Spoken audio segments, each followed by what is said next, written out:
All right, we've moved past the Obamacare website issues. Now we're starting to see some real implementation problems from doctors, patients, and insurance companies. Here to help us break it all down, our Free Market Friday panel. We welcome back Democratic strategist Richard Socarides, syndicated radio host Hugh Hewitt, author of the new book, The Happiest Life, and WOR radio host Mark Simone.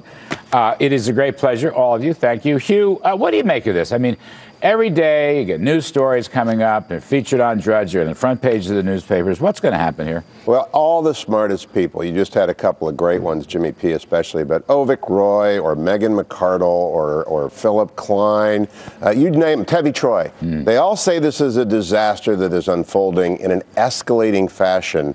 And I think especially the Medicaid expansion that you talked about, not only is emergency room usage going up, non-payment to doctors, and the refusal to see these patients is going to skyrocket. We have a healthcare crisis, not a problem, not a public policy problem, but Richard's friends have thrown American healthcare back 50 years. Richard, you have a response to that? It's a tough charge. 50 years. He could have been even tougher. Well, listen, I'd be content by just saying central planning doesn't work, because I think that is at the heart of this problem. But well, I think that will be, that will be a big test. I mean, I think the rollout was rocky. Was off to a rocky start. That was for sure. They had some technical problems. I think the technology problems are largely fixed.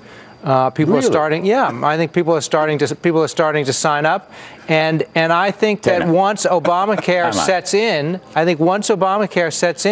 people are going to like what they see. They're going to like coverage for pre-existing conditions. I have nothing but respect. They're going to like the fact that, despite your left of center views, but I must ask you, the technology problems have been solved. This whole business is about the breakdown of the so-called back end, where the website doesn't communicate to the insurance company the people that have enrolled and paid. Well, I mean, that's why they're waiting 2 hours in the emergency rooms and doctor's offices, Richard. Listen, I think we'll have to see. I mean, it is a massive undertaking, and there are going to be glitches, and it's going to be disruptive. I mean, we're changing the way healthcare is done in this country, and it's going to be disruptive. But I think 6 months from now, 12 months from now, people are going to largely like what they see. They're going to like that they have coverage for pre-existing conditions. They're going to like that insurance is available for all.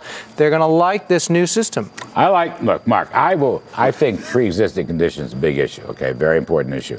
And Republicans got to do better in selling the fact that they can take care of that, too, without this whole rigmarole, jerry-rigged central planning. But do you think Richard is right, and this thing's going to just take care of itself, and we're going to all live happily ever after? I'd like to ask Richard, if this was a rocky start, what would be your idea of a really bad start?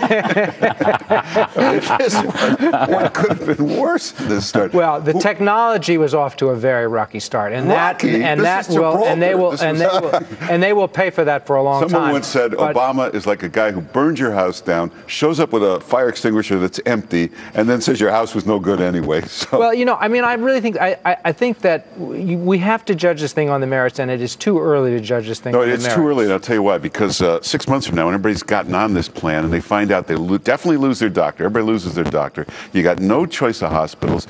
The most ridiculously slim networks. In New Hampshire, you got 26 hospitals. You can't go to 16 of them. Well, I mean, I just don't think that that's going to be true. I mean, this is all anecdotal stuff. We're hearing all kinds of anecdotal stuff. I mean, I think they're rough anecdotes. They are rough anecdotes. And by the way, one of these studies let's also. But the Harvard-MIT study was done scientifically out in Oregon, which really pulls the plug on the idea that more Medicaid help is going to help the emergency rooms and hospitals and make everything cheaper. That's not going to happen. But these are Harvard, MIT. But you know what that study showed? What that study showed is that there were a lot of people for whom health care is newly available, and they have medical issues and they're getting treatment. I mean, this will be a big change. I think there may be things that we don't anticipate. Avik Roy's book, How Medicaid Fails the Poor, takes the Oregon study as well as the University of Virginia study and conclusively analyzes this. This is a disaster for poor people. When I watched the new mayor getting sworn in, I've been in New York all week promoting the book, and he was talking about closing the inequality gap. In fact, Obamacare will widen the inequality gap because people getting thrown into Medicaid are going to have fewer and fewer doctors, fewer and fewer choices. I don't really believe that. I think what you're saying, the underlying principle you're advocating is that a publicly government-supported health care plan for poor people is not workable, right? And so, we just have a fundamental disagreement on that. Hope is not a strategy. I think that government can work, government can provide health care and health care benefits to middle class and poor people efficiently. But you already had a bunch of government programs. You had Medicare. Well, but we've had a lot of government programs that have worked very Medicaid, nicely, which just didn't provide enough coverage. Now we're going to try a third system, which is going to be inadequate. And at the end of the year, you're going to have maybe 120 million people that might lose their employer insurance, which they're very happy with. Well, this is going to be a nightmare. One of the problems is, this Medicaid thing, which is a disaster. They should just get vouchers and let them go and choose, and that would be a lot more efficient putting some private markets in. But Hugh Hewitt, let me just ask you, if this thing continues, this whole healthcare rocky start continues forever and ever, what's your take on the insurance company bailout issue? I think people are going to go berserk if it may not even be the insurance company's problem, but if we bail them out, the whole country is going to go berserk. If there's a bailout, there are 8 current Senate seats in play that look good for the Republicans. That will take the map to 13. We'll add in Colorado, where Amy Stevens or one of the others will come into play. We will take out Merkley and Oregon if they do an insurance company bailout. Al Franken will be at the edge of disaster. He's pretty safe right now, but someone like Pete Hegseth will come into the race. And the sure things like Tom Cotton, who's going to beat Pryor like a rug, and Shelley Moore Capito, West Virginia. If there's an insurance company bailout, the 8 wins we're going to get will go to 13. Mark Warner will lose in Virginia. Well, you're never going to get 8 wins. The Republicans are never going to get 8 wins. I'm just saying, I just think the provisions in the legislation, we talked about it on this show. Krauthammer writes about it. It's now gotten a lot of visibility. Those provisions are poison. They're political poison. You know that. I think that, I think that one of Obama's biggest mistake was he did too much for the insurance companies. He did too much because he tried to compromise with the Republicans who wanted to bail out the insurance companies even more. Actually, I put it the other way. The insurance companies never should have gotten in bed with this plan. That's where the issue is. This is corporate cronyism. I completely agree with you. All right, well, thank you. Richard Socarides and Mark Simone, stick around. You're going to be rejoining us in just a few minutes. We got plenty of work for you. But right now, it's time to talk about Fed Chairman Ben Bernanke's. All right, our Free Market Friday panel is back. Democratic strategist Richard Socarides has really got his work cut out for him on that one. And we welcome back radio hosts Mark Simone and Hugh Hewitt. Hugh, by the way, has a new book called The Happiest Life.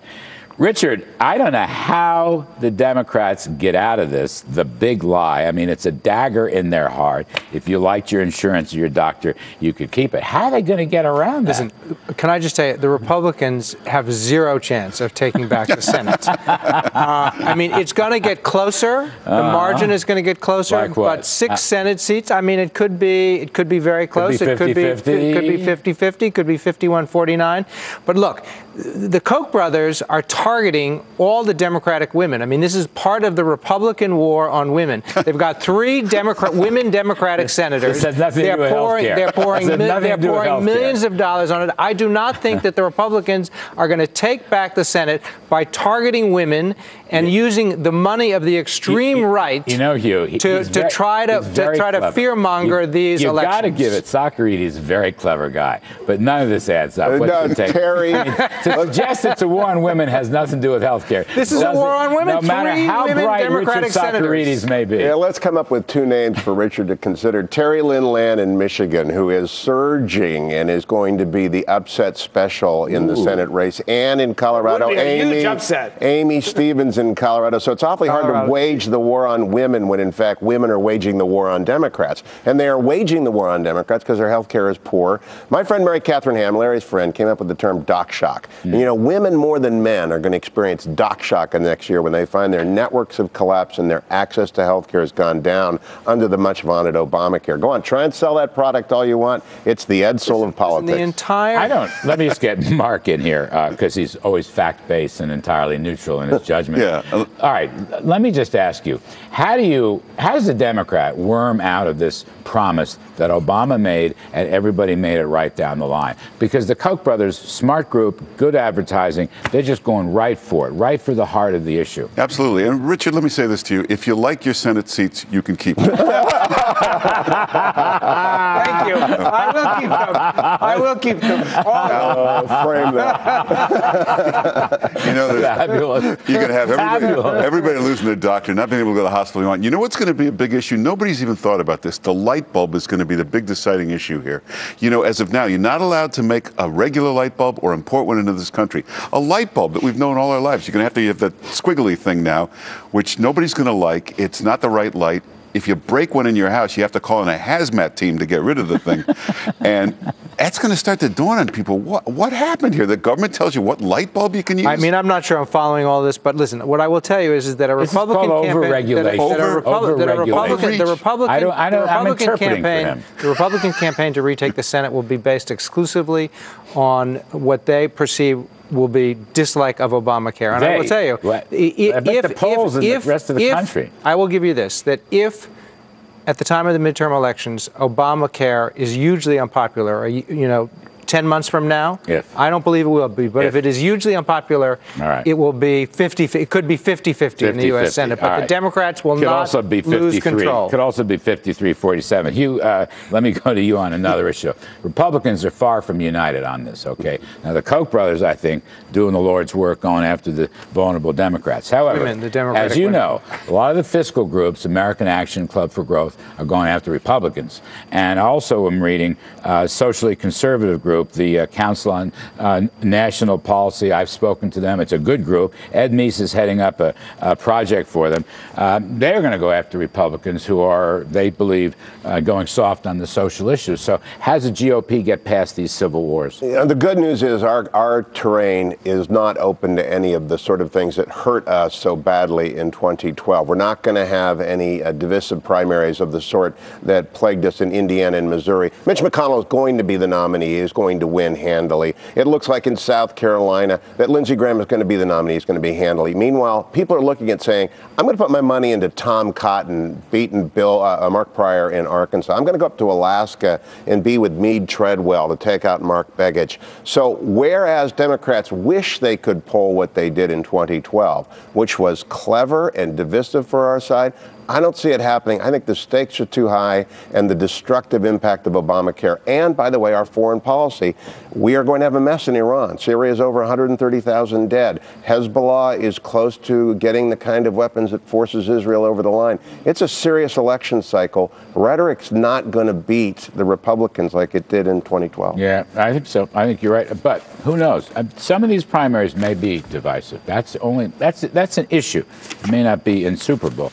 And it is not going to be about the war against women. Nice try, though. Nice try. I got to go. You can hang around with me if you want to continue this discussion. We will. Richard, Mark, Hugh, stick around because most Americans agree that we need some tax and immigration reform, pro-growth, and we could use it now. But without the right leaders in Washington, it's impossible. A new column in the New York Times by my colleague John Harwood points out that under the leadership of Ronald Reagan, we did actually make both immigration and tax reform, and in the very same year with a divided country.